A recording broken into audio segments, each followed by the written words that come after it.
Living in the past. Living in the past. How many of us do that? A lot of people do that. I've done it. I've gotten so much better. And I noticed that my life has transformed because I have learned to let go of the past. The thing is when you live in the past, you are like a hamster on a hamster wheel. You are not living and experiencing and fully diving into the here and now.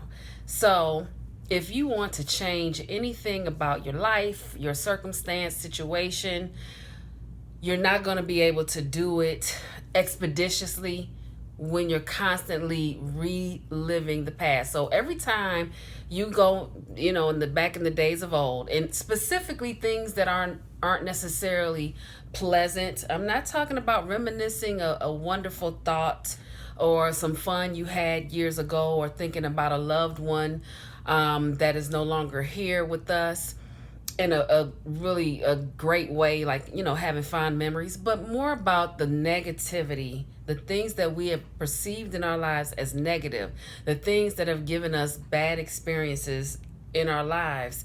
Lots of times, and I know friends and family, they will go back and they will rejudge it, and then you're like, yes, I was there, I remember.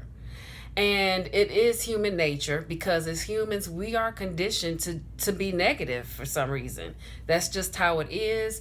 I think it's part of our egos. Our egos are here to protect us and keep us in a box.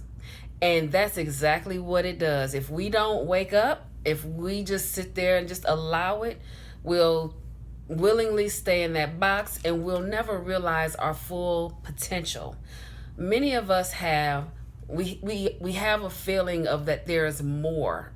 We know that we're destined for greater, whatever greater looks like for the individual.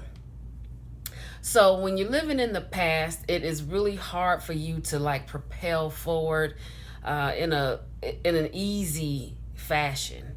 And so I just want to encourage you people, anyone who's watching, and if you feel like anybody that you know and love needs to hear this, please share the video with them. I want to encourage you to let it go. Things of the past are no longer. They don't serve. They did what they were meant to do at that time. We were supposed to either learn from it and grow from it, or or just whatever, make our decisions on how we were going to moving forward. But we weren't meant to dwell. Dwelling, let me give you another tidbit. When you dwell on those things, those negative things in the past that happened to you, you are literally, your body doesn't know the difference. You are literally going through that same emotion and thought pattern that you went through back then. Your body on a molecular level is going through all of that all over again. So if you experienced any stress, heartache, any type of pain, your body, whether you realize it or not, is reliving that over and over and over again. And a lot of people don't know that these types of things are what causes dis-ease in the body. You have just the different hormones that start to fire off that are not conducive to healthy living, to your well-being. So what I would suggest, and I am a happiness and abundance coach, to name a few, I would suggest to focus on doing things and thinking about things and inviting things into your life that make you feel good, that make you happy, because this is about self-care. And when you have the self-care, when you're feeling good, you have more clarity about what it is you want to do moving forward. Following your path, your life purpose, your life path, same thing, following your passions and all of that, it makes it easier, it's more fun. And like I said, you have more clarity in exactly which way you want to move. And you might have a lot of ideas, like you get more creative, and you just have more of a zest for life. You're more excited.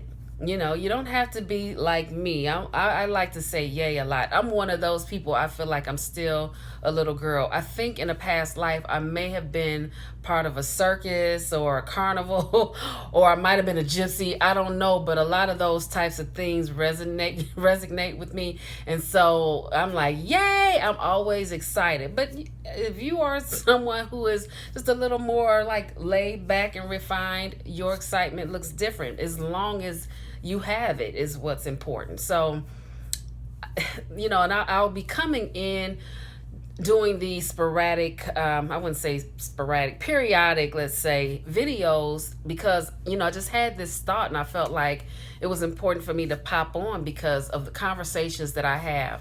And I listen to people just rejudge the past, and it just doesn't serve. And I know that these people, like many of us, have dreams and goals that they want to accomplish. And a lot of times they're not sure, why is it not happening for me? There are so many factors that may come into play. But the main factor is if you're not feeling good and you're not, you know, encouraging your own happiness, and you're living in the past, you don't have room for anything good from the future to come to you. You don't have room for the present, for the here and now. Okay, and then to top it all off, you're not really doing your body, your well-being, your physical health any justice. I hope this helped you. Pass the video on if it did. And if you haven't done so already, like, comment, and subscribe. Until the next video, live simply and be kind.